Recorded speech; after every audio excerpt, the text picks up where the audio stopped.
After 8 years of marriage, my husband's ex posted a picture of a property deed on her social media. Her caption, "Choosing a man is choosing your future." At first, I was stunned. Then, out of sheer instinct, I left a comment. It's always better to rely on yourself. But she deleted it before I had a chance to retrieve it. Not 5 minutes later, my husband James called. I thought he'd ask about what happened. Instead, he dove straight into yelling. "Lindsay's struggling to pay off her mortgage. It's tough for a woman on her own. What's wrong with me helping her with a loan payment? Don't I have the right to spend my own money? Stop causing trouble for her." In the background, I could hear Lindsay sobbing with people around her murmuring in sympathy. I was stunned, frozen for a 0:40 second, and James had already hung up and blocked me by the time I snapped out of it. An hour later, Lindsay posted again. This time, a transfer agreement showed that she now owned 50% of the company's shares. This was James' way of compensating her. To me, it felt like a deliberate challenge, but this time, I didn't care. When James finally came home that night, I had just thrown away the empty syringe from my pregnancy-preserving shot. It was our second pregnancy, and at only 2 months in, I was already showing symptoms that indicated a potential miscarriage. That morning, I noticed some bleeding and rushed to the hospital. The doctor said if I wanted to keep the baby, I needed to take daily shots right on time. But I hadn't planned on telling James about the pregnancy. I had planned a nice dinner to celebrate his birthday. One last time, he promised he'd come home. But as day turned to night, all I saw was Lindsay's gloating post. After that call, during which he accused me of causing trouble, I numbly got up and threw away the meal I had spent hours preparing. When James walked in and noticed the empty dining table, he frowned, clearly irritated. "Did you forget what day it is?" Of course, I remembered it was James's birthday. No matter how busy I was, every year I take the day off, make his favorite dishes, and bake a cake from scratch. I never missed it. From my days as a junior employee to now as a senior manager. But this year was different. This year was the last, and James hadn't even bothered to come home on time. Without looking at him, I scrolled through Lindsay's old posts.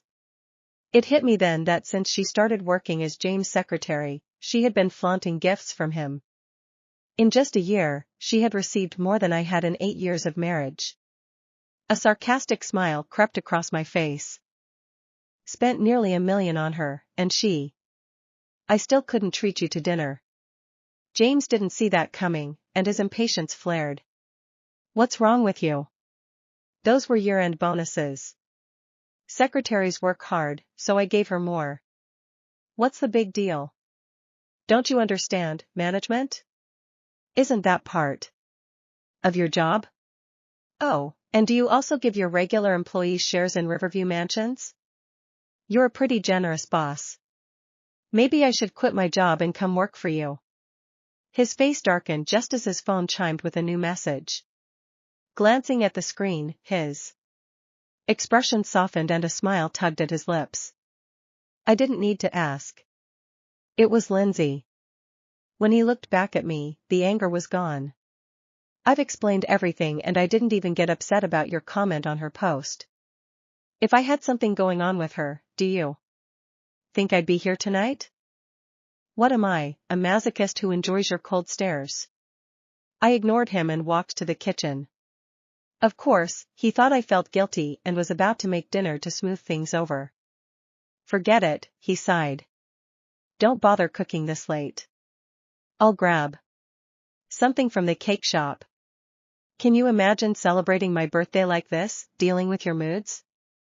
What did I do to deserve this?" As James spoke, I exited the kitchen holding a trash bag. When he saw me heading for the door, he froze, turning to me with a weary look. "I'm just going to buy a cake. Why are you following me? What do you think I'm going to do in an hour? You're losing it. Why don't you just put a surveillance camera on me while you're at it?" I understood why James was angry. In the past, whenever he came home late from work or some social event, I'd ask him to share his location so I wouldn't worry.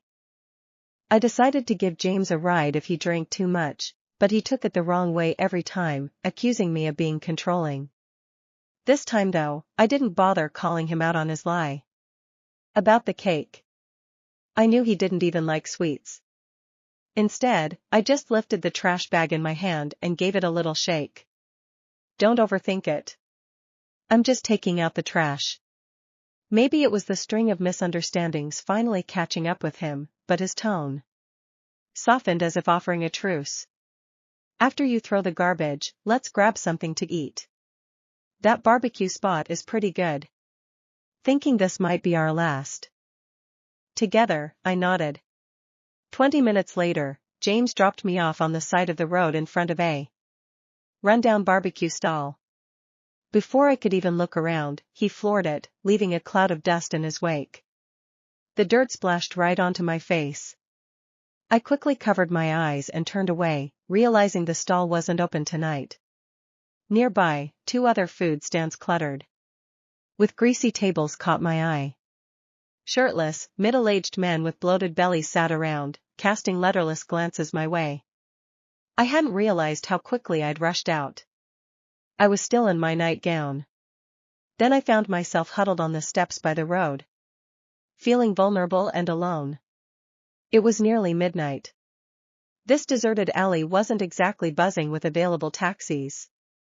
I felt a cold sweat starting to form.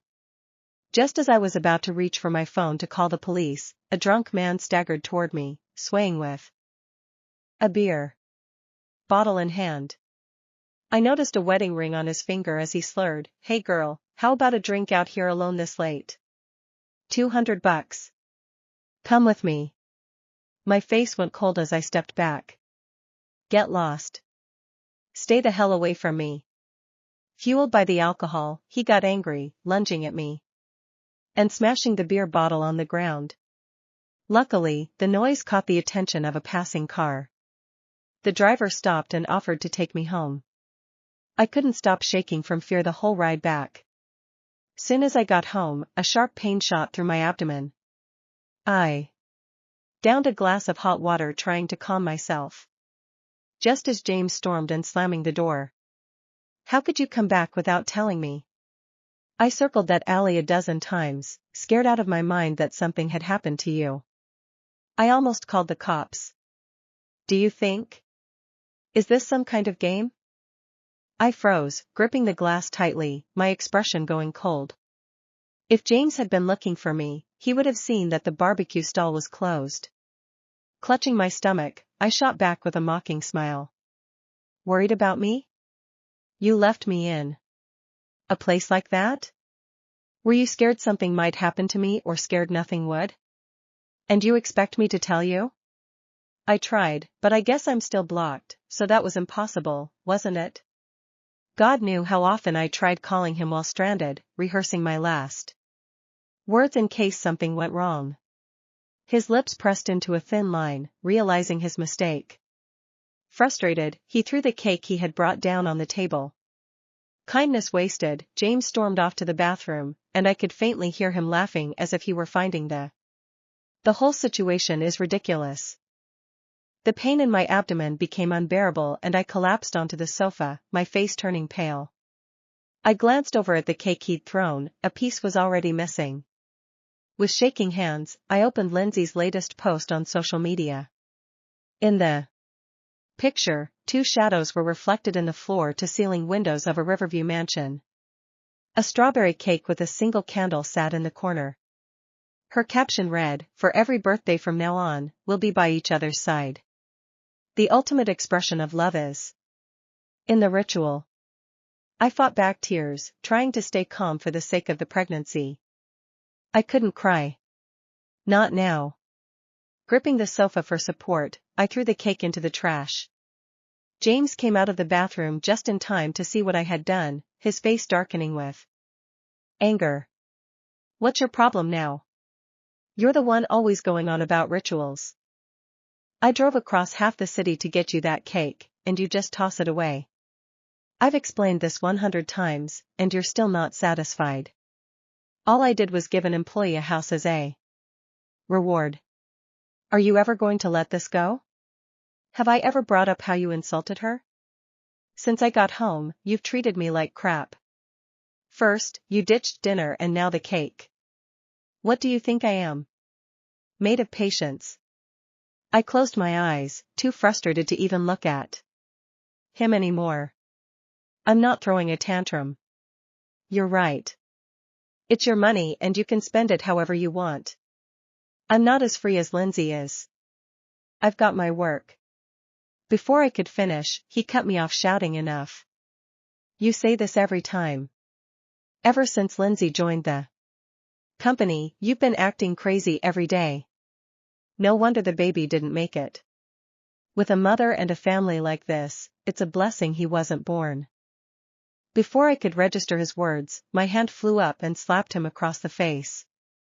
I screamed at my husband. Don't you dare. Talk to me about the child. Having a father like you would be his misfortune. James stood very still with one hand pressed to his face. The handprint was already visible. He looked at me with an expression I had never seen from him before. Not the irritation I had learned to read, not the calculated patience he used when he wanted to seem reasonable. Something raw, something that did not know what to do with itself. Then it collapsed into anger, which was the only emotion he trusted. Unstable, he said it almost quietly. This is exactly what I mean. You have always been unstable. The pain in my abdomen had moved from a dull ache to something sharper. I pressed my hand against my side without thinking.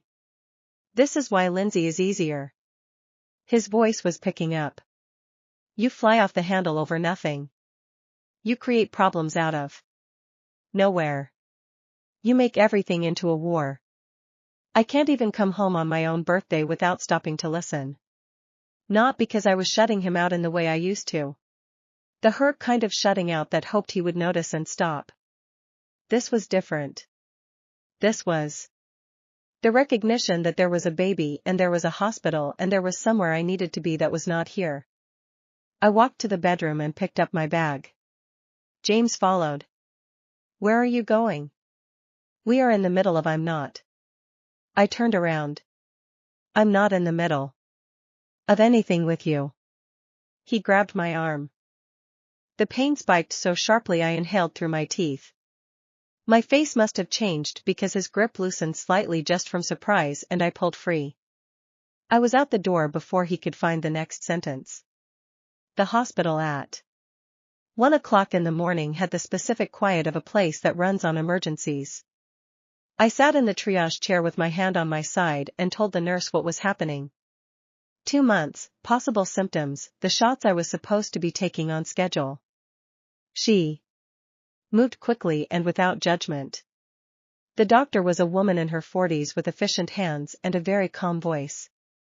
The fetal heartbeat is present, she said, studying the monitor. We need to stabilize you. No physical stress, no emotional shocks, and the hormone injections need to happen every day, same time. Not approximately. Exactly. I nodded. I mean this. She looked at me directly. The last pregnancy was the situation at home different then? I didn't answer that. She noted something in the chart. You'll stay tonight. Well, assess in the morning. I lay in the hospital bed after the ward quieted down and looked at the ceiling. The machines made small sounds. Everything was beige and institutional and exactly where I needed to be. I placed my hand flat on my stomach.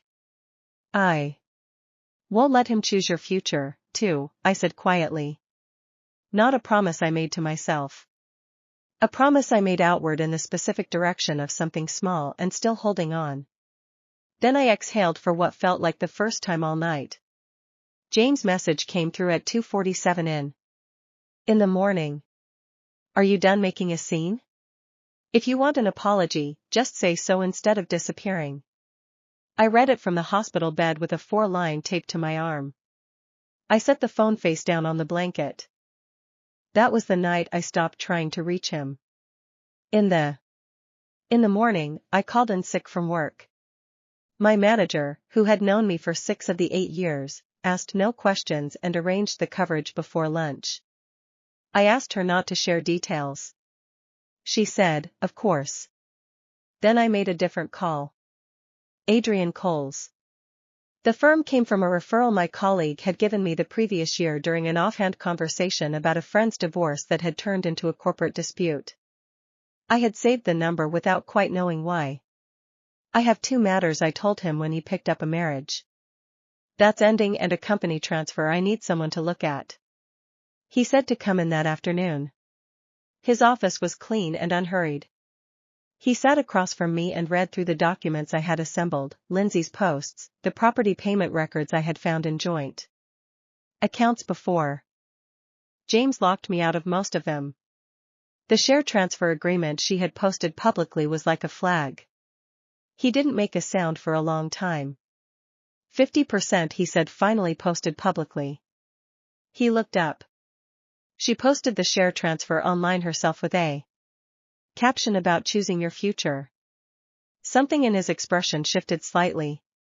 Not quite a smile, more like the look of a man who has seen audacity in many forms and has just encountered a new variety. He set the papers down. This is not a secretary bonus. This is a husband moving marital and company value to another woman and calling it management. He looked at me. Lovely. You don't have to prove you were hurt. You only have to stop letting them profit from it. I had prepared myself to keep things professional in that meeting. Practical, evidence-based. Instead, I asked, do I look crazy? Because he told me I was unstable every time I objected. No. Adrian's answer was immediate and flat. You look late, but not too late. I had not expected that to land the way it did. I looked at the window for a moment and gathered myself.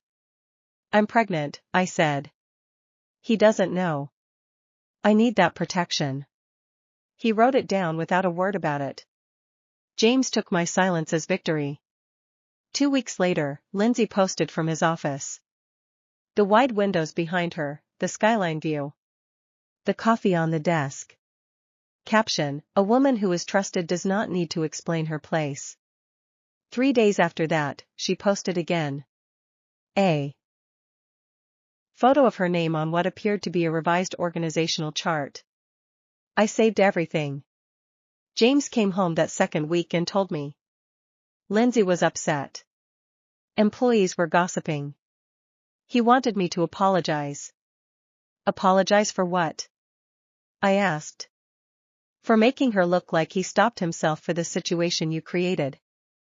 I left a comment saying it's better to rely on yourself. She deleted it and cried to you.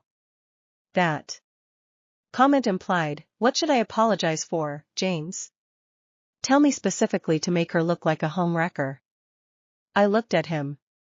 Tell her to stop standing in someone else's home. He left. I went back to my documentation. The shareholder event was James' idea of a consolidation. He had scheduled it 2 months after everything started unraveling publicly. A company strategy session attended by the board, major shareholders, and executive leadership. He planned to introduce Lindsay with expanded responsibilities. A new title formalized authority. He told me the night before casually the way you tell someone a piece of information they are supposed to absorb without reacting. Don't come, he said. It'll only cause problems. I said nothing. He took that as agreement. I did not agree. I simply waited until he fell asleep. Then I got up, opened my laptop, and sent one final email to Adrian. Tomorrow. We proceed. His reply arrived less than 3 minutes later. Understood.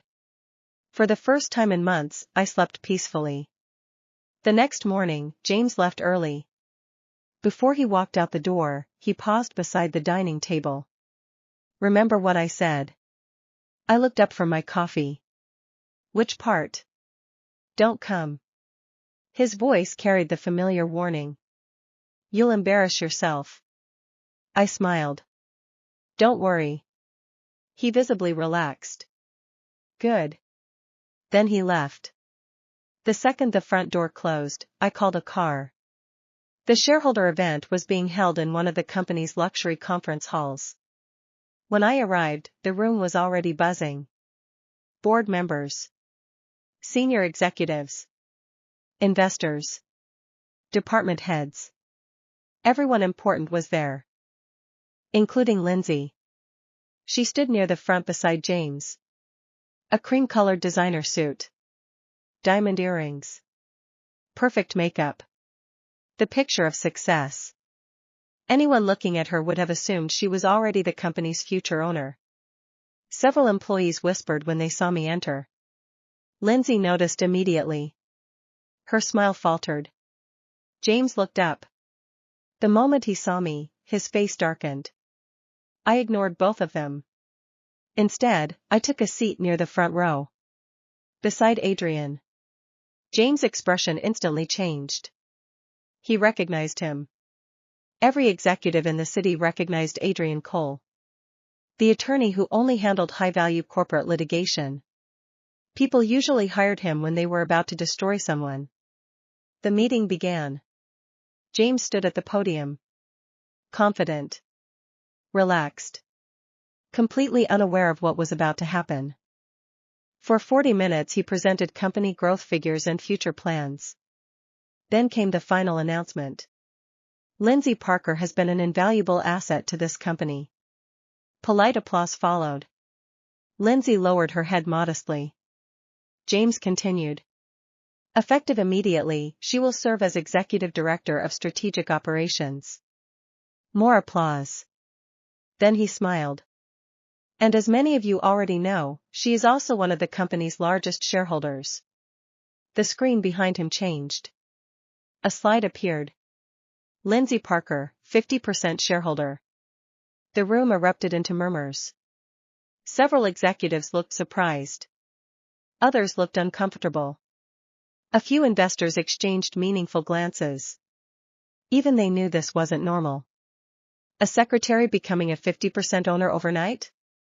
It reeked of favoritism. James raised his hand.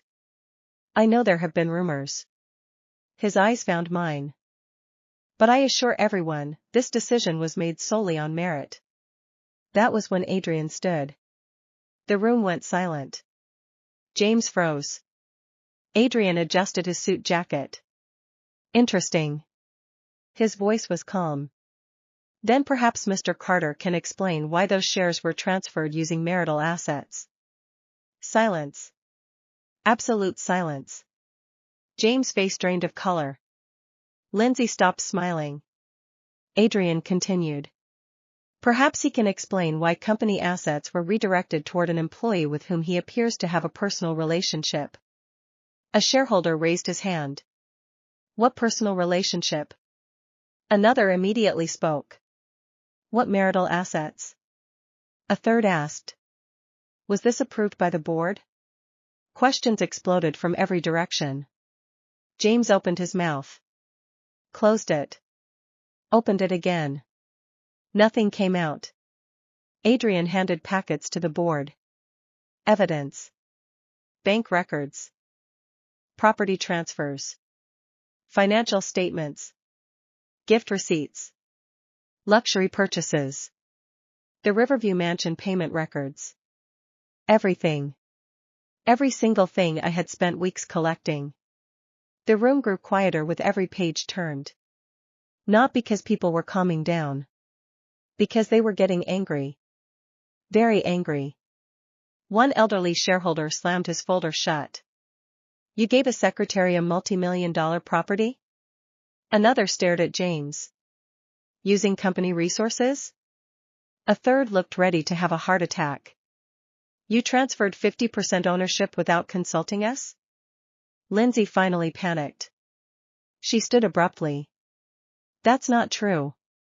Adrian calmly held up her social media posts. Projected onto the giant screen. One after another. The mansion. The cake. The captions. The celebrations. The organizational chart. The declarations of trust. The comments. Everything. The same post she had proudly shown the world.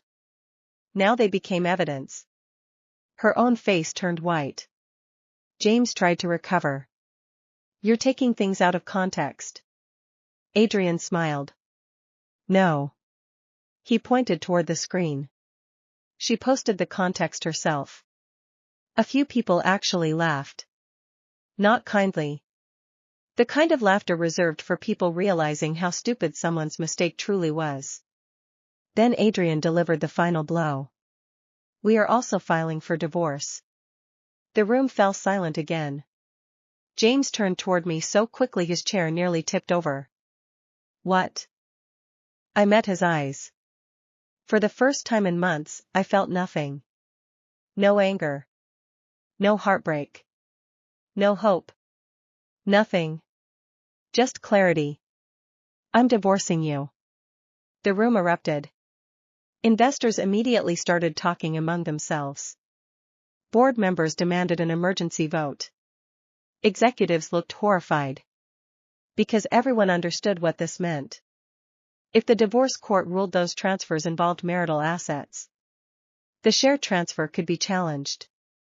The property transfers could be challenged. Half the financial decisions made over the last year could be dragged into court. The company's stock would suffer. The board's patience vanished instantly. James abandoned the meeting and ran after me. He caught up in the hallway. Claire. I kept walking. Claire, stop. I didn't. Finally he grabbed my wrist. The exact same way he had the night I went to the hospital. Only this time I pulled free immediately. His face was pale. You're serious? I looked at him. Did you think I wasn't? His voice cracked. 8 years. Yes. You're throwing away 8 years? I almost laughed. No. I shook my head. You did. For several seconds, neither of us spoke. Then he said something I never expected. What about the baby? I froze.